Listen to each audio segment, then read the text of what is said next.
It's Proclamation News and Gatherence. I'm the capital P in Proclamation. I'm the capital P in Persuasion. I'm the capital P in Persuasive. I'm the capital P in Punctuation. I'm the capital P in Provocative. I'm the capital P in Propaganda. I'm the capital P in Purity. I'm the capital P in Progressive. I'm the capital P in Progression. I'm a capital P in Philanthropist. I'm a capital P in Populism. I'm back with a brand new edition. This is prodigious, the prominent Professor Johnson on board. Stay tuned. Make sure you share this. This is all about supporting the democracy, all the criminology, the offenders, the reoffenders. Don't become a victim of these offenders. So support the show. Let's get this out on air. Let's get this shared all around the social media so these inhumane juveniles understand what the monstrosity, provocation they're causing these families, the victims. Make sure you share and subscribe. This can be great today for people who are offenders and reoffenders, or thinking about offending, taking the consequences of thinking about being an offender. Any kinds of offender. On a criminology, labelling theory of crime. You know, any kind of crime. You've got racketeering, selling narcotics, any kind of crime. If it's ABH, GBH, burglary, arson.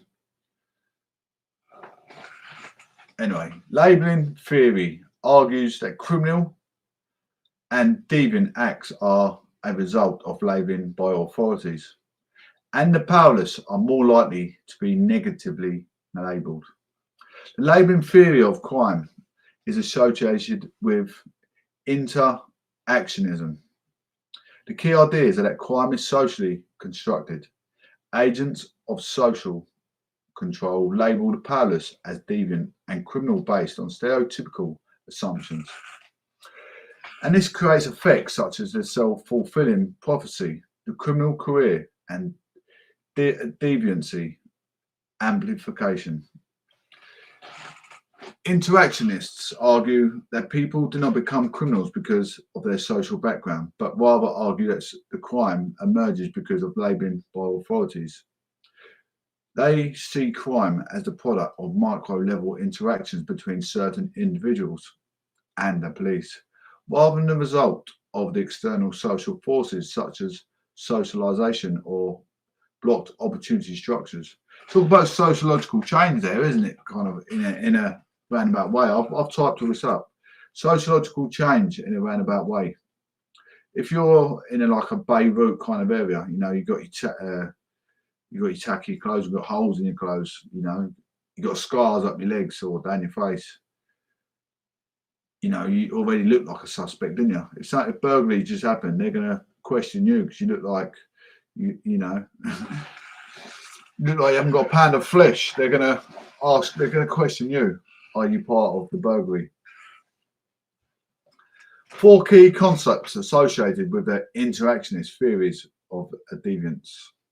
Crime is sociology constructed, and act which harms an individual or society else or becomes criminal in those in power label the act as criminal.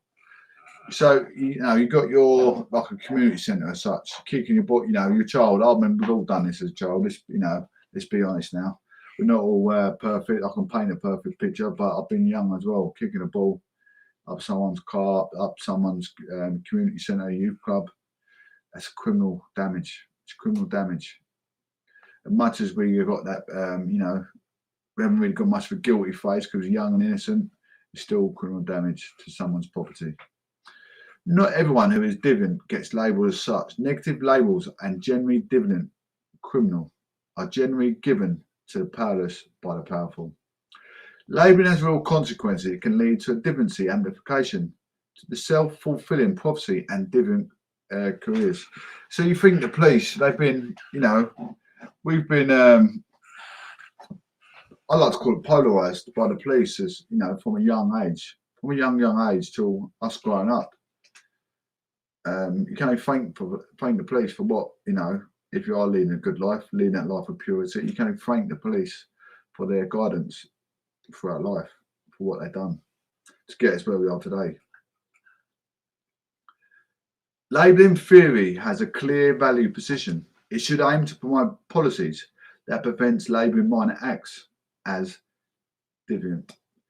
I'm not trained to be a policeman. It's just my radio show. I like to. Criminology is one of my favourite things to talk about because it gives a guidance for the youth of today. You know, you want to change your aspirations. You want to be a professional singer. You want to be a professional boxer. You need a bit of guidance in life, and I'm giving it for free of charge on my radio station. So a bit of support does not go amiss. Crime is socially constructed. Rather than taking the definition of crime for granted, labelling theorists are interested in how certain acts come to be defined or labelled as criminal in the first place. The interactionists, hey Sarah, how you doing? Interactionists argue that there is no such thing as inherently deviant act.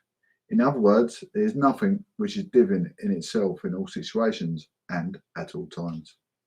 Certain acts only become deviant in certain situations when others label themselves as deviant. Deviance is not the result of an act or an individual being uniquely different. Deviance is a product of society's reaction to actions. Deviancy is not a quality of the act of a person commits, but rather a consequences of the application by others of rules and sanctions to an offender. Deviant behaviour is behaviour that people so label. The main theorist with labelling theory.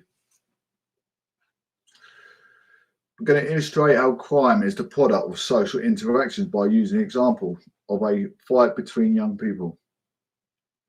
In a low-income neighbourhood, this is exactly what I'm talking about. A low-income neighbourhood, a fight is more likely to be deviant by the police as evidence of their delinquency. But in a wealthier area, as evidence of high spirits, the acts are the same, but the meanings given to them by the audience in the case of the public and the police differ. Those who have the power to make the label stick thus create deviants or criminals. So we provide a more extreme example. This draws up a simple illustration of an anthropological study by the anthropologist who describes how youth killed himself between he hand but publicly accused in incest. He's first inquired about the case. The islanders expressed their horror and disgust.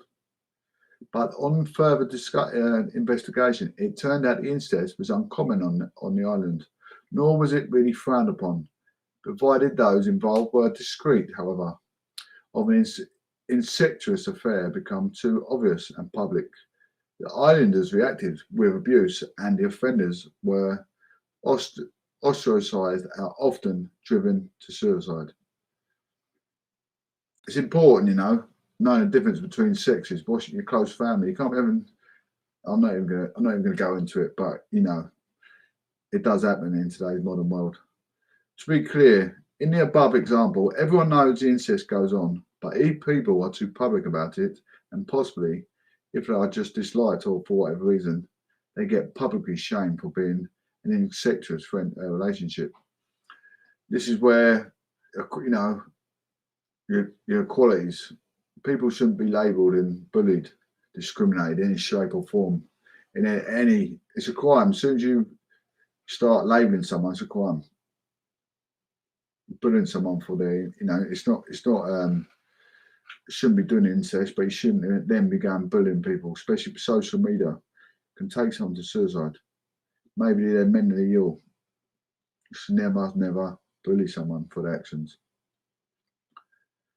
You could apply the same thinking of criminal behaviour more generally in Britain. According to a recent 2015 survey of 2,000 people, the average person in Britain breaks the law 17 times per year, with 63% admitting speeding, 33% stealing, and 25% taking illegal drugs. Clearly, the general public is tolerant of ordinary deviance, but every now and then someone will get spotted doing ordinary criminal activities and publicly shamed. Taking drugs is a crime, absolute crime. So people that take it is a crime. I mean, I don't stress it enough on social media. I'm not trying to, you know, get anyone arrested, but I'm trying to guide you to a better, healthier life. All of this has led labelling theorists to look at how and why rules and laws get made, especially the role of what moral entrepreneurs, people who lead a moral crusade to change the law in its belief that it will benefit those to whom it is applied. However, according to the interactionists, when a new law is created, they simply create new groups of outsiders and lead to the expansion of social control agencies, such as the police, and such campaigns may do little to change the underlying amount of deviant activity taking place. In a summary, deviance is not a quality that lies in behaviour itself, but in the interaction between the person who commits an act and those who respond to it. From this point of view, deviance is produced by a process of interaction between a potential deviant and the wider public, both ordinary people and agencies of social control. Application of the concept of social constructionism to drug crime. You can be a necessity towards this as well, can't you? Absolutely. Don't get involved. Don't be part of that circle. Looking at how drug laws have changed over time and how they vary from country to country to country is a very good way of looking at how the deviant act of drug is socially constructed. If you're not, if you're listening on Facebook, Twitter, LinkedIn, Castbox, or on here, guys, on my POF, please follow my YouTube channel. It's Proclamation News and Gatherence. Application of the concept of social constructionism to drug crime. Looking at how drug laws have changed over time and how they vary from country to country is a very good way of looking at the act of drug taking is socially constructed. We've got crimes happening in Essex and Welling, Hatfield, Welling, Garden City and Hatfield. In the United Kingdom, a new law was recently passed which outlawed all legal hires, meaning the many head shops which sold them literally went from doing something legal to illegal overnight. Obviously, they had plenty of notice.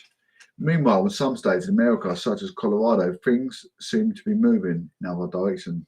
It is now legal to grow, sell and smoke weed, meaning a whole new generation of weed entrepreneurs have suddenly gone from doing something illegal to doing something legal and profitable too. There is a lot more information about social construction of drug use out there. Think about the difference between coffee, nicotine, alcohol, or illegal, and cannabis. Coffee, nicotine is a drug. I've got to the point in my life I can take it or leave it. Nicotine now. It's one of my bad habits. I always talk about living ascetics of life, but clearly I'm not quite there, but I'm almost there. Discussion questions. Do you agree with the idea that there is no such thing as an inherently deviant act? Work your way through the list of deviant acts below and try to think of contexts in which they would not be regarded as deviant. I'm going to give you a list. I wrote this down earlier. You've got violence, theft, fraud, drug taking, public nudity, paedophilia, vandalism. Public nudity. Even putting a picture over your social media of nudity is an offence of someone else. Sexual exploitation of someone's privacy, absolutely. Not everyone is deviant gets labelled. Those in power are just as deviant, criminal as actual criminals, but they are more able to negotiate themselves out of being labelled as criminals. MB to the mind, the classic song of NWA, FUCK, the police. It's basically highlighting the fact that it's young black males in the US that typically get labelled as criminals, while young white kids generally don't. Back to labelling theory proper. The key idea here is that not everyone who commits an offence is punished for it.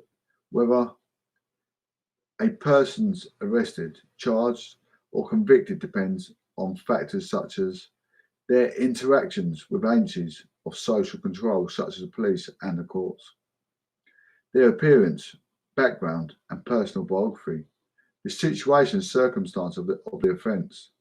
This leads labelling theorists to look at how laws are applied and enforced. Their studies show the agencies of social control are more likely to label certain groups or peoples as deviant or criminal. So many people get away with, so many crimes that can affect your life, your way of social life. Like I said, sexual exploitation happen in many couples. Maybe they have a split or they have an argument. Someone wants to go and put it over your social content. Absolutely leaving you distraught, full of anxiety, depression. How you go about your day-to-day regime, trying to run your business down, you're trying to build a good thing up, whatever you're doing in life. Someone's trying to break you down. Anyway, moving on to the real criminology within within the UK, in our constituency in Essex and my old constituency in Hertfordshire. We have a look at what's going around the world. We'll look at the provocations caused by these men's rehabilitations of humanities. We're going to have a little look. I always say cowards carry weapons. Can we ban knife crime? Jaywick murder. Jaywick, that is right on my doorstep where I was born. I wasn't born in Jaywick, but in Clacton-on-Sea. Jaywick murder. Police named 2 people accused of murdering women outside post office. Michelle Cooper tragically died 2 days after suffering a head injury. It's absolutely shambolic, isn't it? Police cornered off the area near the post office while officers investigated. 2 more people have been charged with murder of a woman who died after a ball outside an Essex post office. Michelle Cooper from Clacton was rushed to hospital with a head injury after reports of an assault in Beach Way on April the 23rd. Not far from when I got my head injury as well. It's shambolic. Despite the best efforts of medics, the 40-year-old sadly died 2 days later on April the 25th. Last night, May the 24th, detectives charged 2 more people with the murder of Miss Cooper, including Jordan Stanley, 20, from London, with murder with 2 accounts of assault, ABH. 20-year-old Demi Cole, Beach Way in Jaywick, was also charged with murder, criminal damage, and assault, ABH. Good. Lock them away for life. It's disgusting. Both were remanded in custody to appear in Colchester Magistrates Court today. So I hope they get life sentence. A 28-year-old man was arrested on suspicion of affray, has now been released under investigation, and a 25-year-old woman who was arrested on suspicion of murder and affray will not face any further action. She was previously arrested on suspicion of attempted murder but released with no further action. Essex Police added another 17-year-old arrested on suspicion of attempted murder and further arrested on suspicion of murder will not face any further action. Bobby Nethercott, 31, of the Park Square East, Jaywick, has also been charged with 2 counts of ABH in connection with the same incident. He appeared at Colchester Magistrates Court on April the 27th and is due to appear at Chelmsford Crown Court on June the 4th. An inquest earlier this month heard that Miss Cooper was involved in a melee outside a post office and suffered an injury to the head. A post-mortem was carried out at Colchester General Hospital, gave the cause of death as blunt force head injury. This is what I'm talking about, the thought of offending, the thought of reoffending. Why get yourself in them situations? You need to change your circle of friends. If you're suffering, speak to your parents. You need sociological change in life. If you're at your age, you need to get out of that area, get out of that criminology zone. Criminal minds. If you're in that sort of circle, you need to get out of it. I've always been talking about change. There's change for everyone. Anyone can make change, but you got to want to make change. 2 men rushed to hospital after street fight in Barking.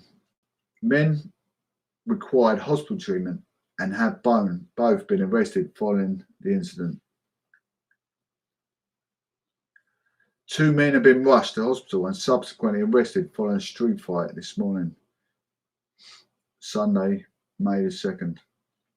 Emergency services rushed to Station Parade, Barking at around 7 a.m. following reports of altercation. When officers arrived at the scene, they found 2 men, aged in their 50s, 30s, who had been injured in a fight. They were taken to hospital for harassment of their injuries. The same 2 were arrested on suspicion of causing grievous bodily harm, GBH. The Metropolitan Police Service confirmed that nobody else was involved in the altercation, but the road remained closed at 8:30 this morning. A spokesperson for the Met Police said part of the footpath at Station Parade, JW Gurdwara Way, is currently closed while we deal with the GBH that occurred at 7 a.m. this morning. 2 suspects are currently receiving hospital treatment for injuries received during their altercation. Nobody else was involved in the incident, just the 2 injured men who were both arrested. They're aged in their 20s or 30s. We await an assessment of their injuries from the hospital.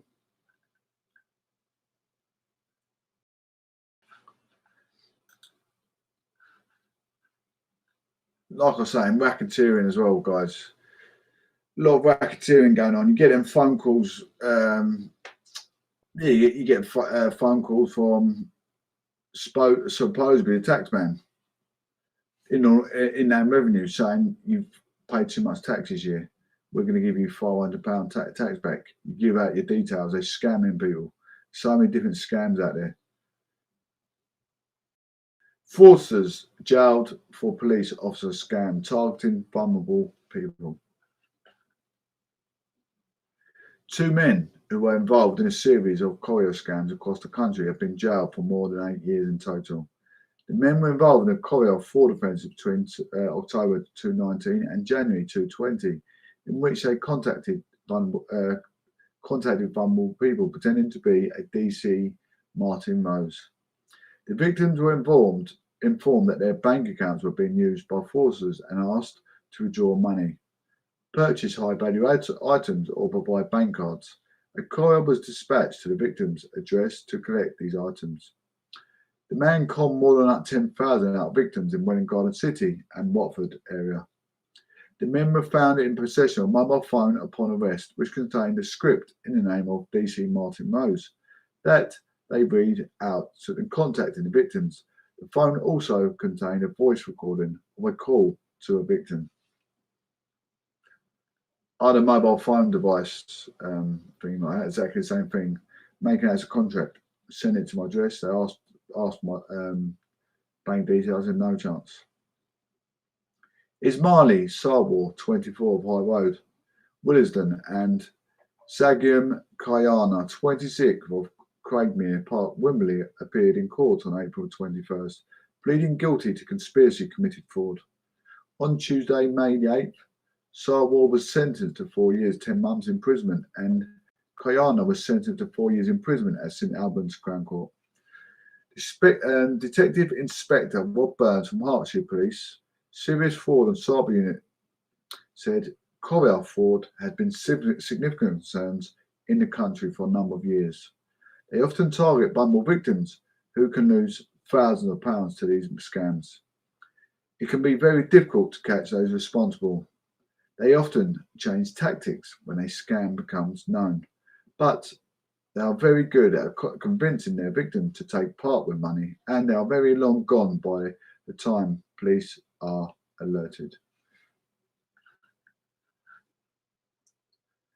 Anyone in a similar situation should be aware that police officers were in contact will never contact you in a way or ask you to withdraw money, make electronic transfers, or purchase goods and vouchers. If you are in any doubt, contact the police on 101 using a different phone.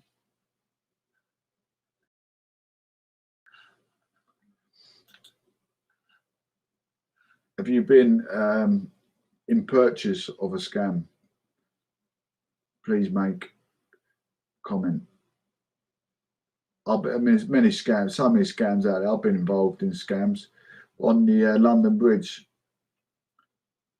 I've got, I know it's a scam, but I don't know. Just sometimes you wink minded. You think, yeah, go on, I'll give it a go. You know that you're going to lose, and you lose anyway. They do scams on London Bridge. The games they play.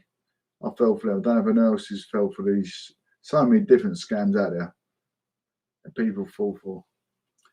Trains delayed after trespassers seen on tracks.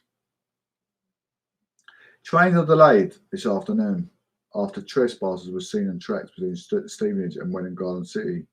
The incident means trains are unable to run at full speed, leading to delayed services of up to 10 minutes. Disruptions are expected to last until 4:45 p.m.